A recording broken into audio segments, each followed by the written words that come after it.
I'm interested how that dovetails with your insistence on personal responsibility as the way to live a proper and meaningful life, given that the story of Jesus is one of vicarious redemption. I sort of throw my sins on him, he takes responsibility for the sins that I've committed. Yeah, well, I wonder how those go together. What would you say? No, Jesus. Look, Jesus it's really good. Clean up It's your room really for good you, to have a divine ally. Mm. And I think the more unerringly you aim upward, the more you walk with God. Mm-hmm. And that does mean that Christ is beside you. Mm-hmm. And so that is a reflection of the truth of vicarious redemption. But that doesn't mean you have nothing to do. Mm. Right. And Christ makes that very clear in the Gospels.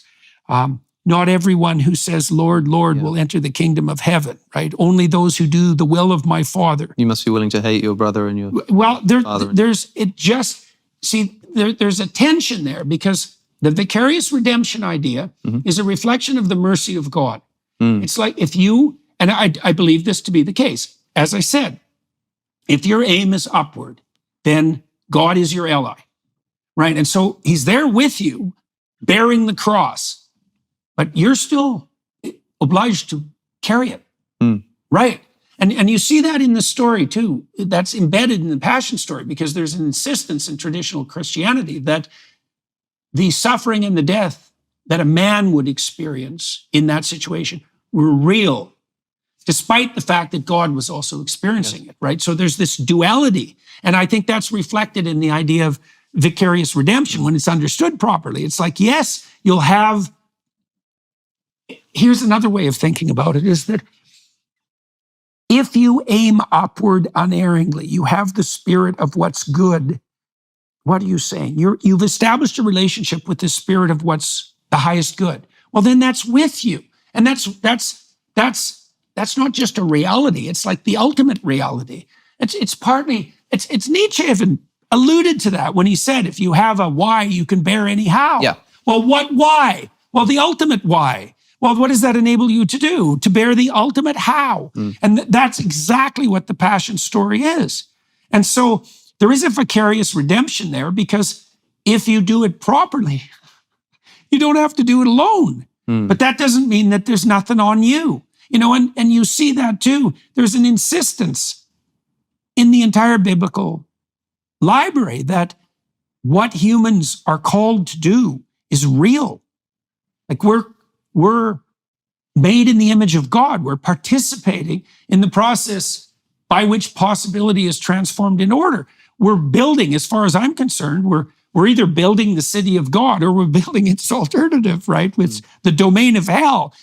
Actually, really, as well as metaphysically. I mean, it's interesting you say hell and actually in the same sentence, because... Well, it's easier to believe in hell than heaven. Well, one of the other criticisms that I made of you in this video was that I felt like you were appropriating religious language illegitimately to apply a sense of the sacred to profane things, to mundane things. And that's perhaps one example. So I can give you a few examples. I mean, one is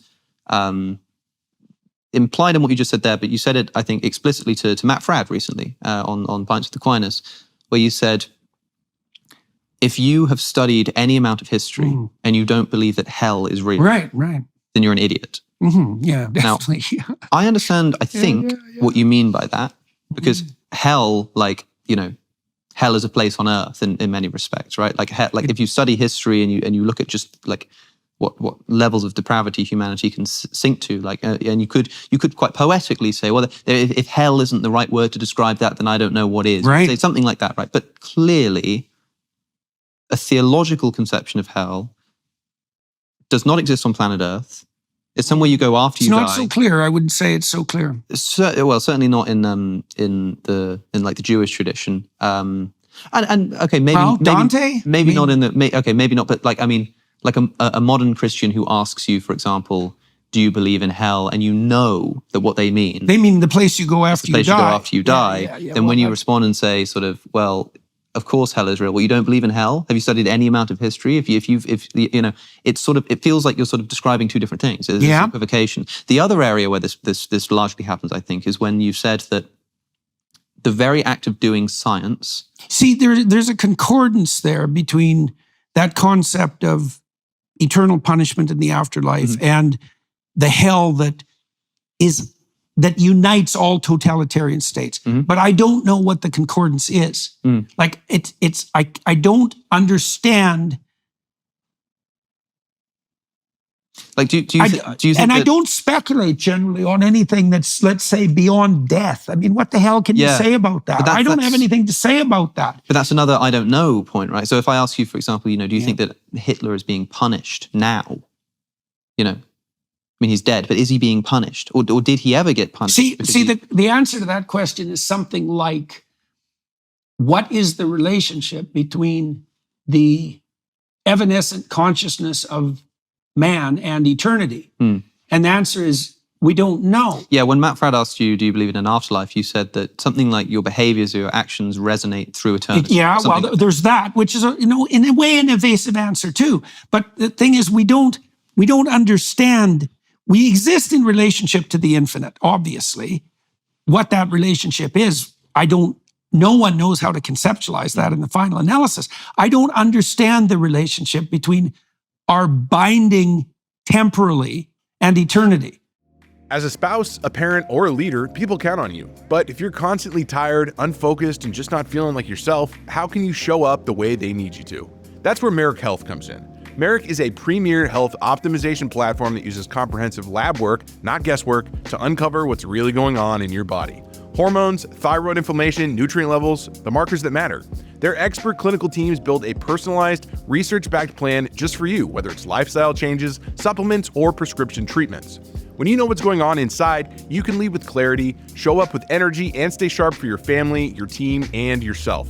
Head over to merrickhealth.com and use code Peterson for 10% off to join their guided optimization program with your personal medical team. That's merrickhealth.com, code Peterson. Stop guessing, start leading, and start with Merrick Health. Like, is there something permanent about our conscious experience?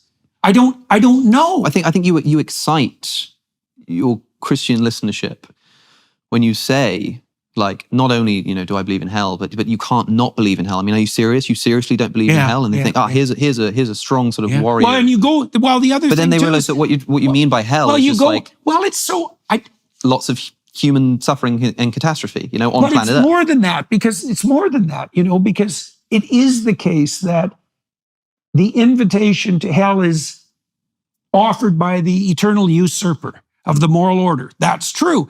You end up in hell because you lie. That's also true. And so, but when you say that's true, you end up in hell because you lie. Yeah. What do you mean? The totalitarian state, you're not allowed to use the word hell, right? Like, what is the thing you're describing? You end up where? In a totalitarian state. Yes. And that's fine. A state of ultimate misery. But I think this is where somebody might be prone to confusion. And you could say that's their fault, maybe it is. But if somebody's listening to you and do you believe in hell? And you say, of course I believe in hell. How can you not believe in hell? And they go, thank goodness, because that of course is my worldview. I'd love to know how I can defend my vision of hell. And then they realize that when you say hell, what you actually mean is something like totalitarian human regimes. I guess I mean at least that. Sure. Right? And so fine. I'm often trying to make a minimal case, right? If I'm trying to elaborate on the meaning of a religious text. What I'm trying to say in all humility is it means at least this. Now, does that cover the entire territory of the meaning? That's very unlikely. You're going to give an exhaustive account? I don't think so. What does that mean in eternity? It's the same question, and then we should draw this part to a close. It's the same question in some sense as the reality of the resurrection of Christ. So the Christian interpretation is Christ defeats death and hell. Okay, well, the logical objection to that is, well, where's the evidence for the defeat? Since death still exists, and so does malevolence. Yeah, sure. Well, the Christians then will escape, so to speak, into something like a symbolic interpretation and say, well, it's true in eternity. And I think fair enough. I do believe that the idea that Christ defeated death and hell is true. But I don't know what that means. Yeah. And so, and that does that bother me? Well, I'd rather know, and I'm continuing to investigate it. But I do know, for example, Ayaan Hirsi Ali, who recently became a Christian, she just had a conversation with Richard Dawkins. Yeah. It hasn't gone out yet. I was there. I had the privilege of being. So I've already heard it. I know what they spoke about. But one of the things that Ayaan does is, and I've described it as sort of almost comical, the way that Ayaan talks about her struggle with depression, suicidality, total hopelessness, and then finds that by praying, she's able to sort of elevate her life. And then cuts to Richard Dawkins, sort of, but do you believe that Mary was a virgin when she gave birth? It was funny. It was, I couldn't, level of analysis problem. At the same time, I sort of understood it because, and Dawkins says, but surely when you go to church and you're having these feelings, Ayaan, you must recognize that the things he's saying at the pulpit are nonsense. And Ayaan said that she chooses to believe it. She says that I no longer find it to be nonsense because what she implied, and I don't want to put words in her mouth, I can't remember, but it was something like, look, I've been so captured by this meaning that although I don't really understand what it means to say that, Jesus was born of a virgin, I just choose to believe it.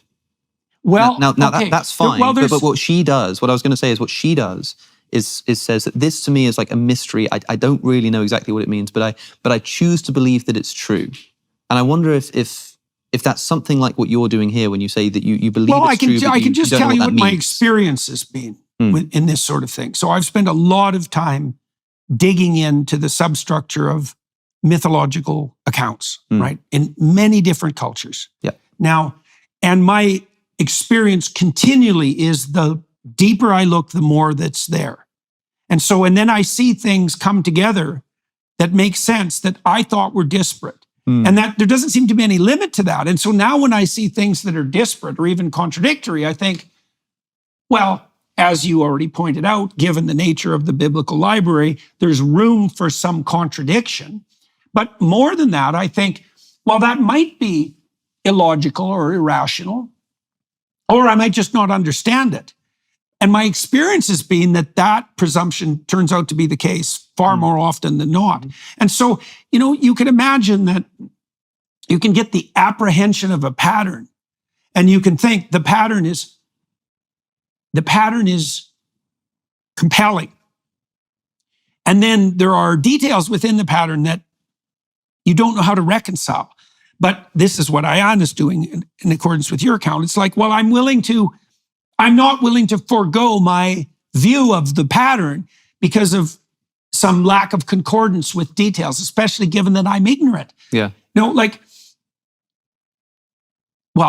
can only tell you what has been the pattern of my investigations. It's like the more deeply this is knocking and asking, the more I seek, the more is present. And I guess, to conclude, I suppose here, so suppose I'm somebody, and broadly this is true. I think the gospel stories are fascinating and resonant. I like the idea of the resurrection of Christ. The way that it's criticized as this evil human sacrifice, I think is misleading. I have all of those parts. Yeah. Right. But I'm not a Christian. And I suppose the question... In what way are you not? Well, that's what I mean. To help me understand what you mean by this, what is the difference between someone who's not a Christian and That's a good question. They're not some new atheist type. They're not like, I wouldn't worship God even though they're just not a Christian, and someone who is. What's the difference between those two people? Is like 90% Christian. That's what people keep saying about him. And I think... Well, I think partly because I do believe that he is committed to the truth. He does believe that the truth will set you free. He does believe that there's an intelligible order. Yeah. He believes that the investigation of the intelligible order is redeeming. This is... It's a shame we don't have a bit more time to do the science thing. Perhaps that'll have to be another conversation. Yeah. So who is and who isn't a Christian? That's not an easy question. And that's, again, why I started our conversation. Well, I think it's inappropriate for you to try to say who is and who isn't, but just abstractly, like, what you think the difference is. Like, what is it that, under what conditions Christians hoist their cross and walk uphill. Right. Okay. So I've heard you say that before as well, right? But that is what I think. That's the difference. Not to sort of try to be too left-brained about this, but like in practice, what do you mean? Or perhaps two sort of symmetrical questions. What are the conditions under which somebody can say... How careful are you with your words?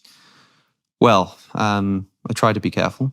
Okay, well, that's a good approximation to Christian conduct, right? Because that's worship of the Logos. Fine, but right, I mean, but that's really a serious part of it. I don't know if that will be enough. I certainly don't know if the word worship there is particularly appropriate. How profoundly do you value it? To the extent that it helps me to convey my ideas properly. I don't worship the words that I'm using themselves. No, I understand don't care for the words, but the words are a tool, and the reason that I'm as precise as I can be is in service of trying to communicate my ideas to you. For what purpose? So that whatever it is that I'm feeling or thinking in my head, if I could somehow take a medical instrument and prod your brain to make the same thought arise, that would be really helpful to me because you'd see the world how I see it. Mm-hmm. That is what language is. It's that tool, except instead of prodding your brain with a physical bit of metal, I'm prodding your ears with vibrations in the air. But I'm trying to do the same thing. I'm to what end? Trying to make that thought arise so that you can see the world as I do and so that I can see the world as you do. To what end? Well, I don't know. Well, how about productive harmonization of vision? But fine, yeah, it depends on the conversation, right? So like in this instance, it will be, I mean,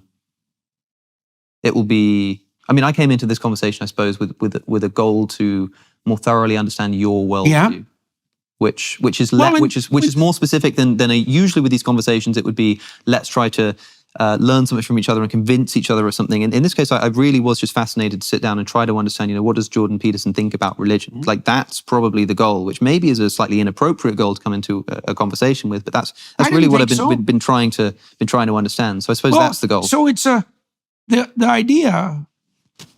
We can wrap this up with let's say a Christian observation is that there's a notion, a classical Christian notion that wherever two or more are together in Christ's name, the Spirit of God is there. Yep. Right? Okay, so what does that mean? Well, as far as I'm concerned, what it means is that if you're unerring in your choice of words, if you're seeking with them and exploring, and I'm doing the same, and then we do that together, that's a mutually redemptive process that spirals upward. So that's a Christian endeavor. One of the conditions under which somebody can say they're a Christian and be either lying or wrong, and the condition under which someone can say, I'm not a Christian, and be either lying or wrong, if you see what I mean. That's a very good question.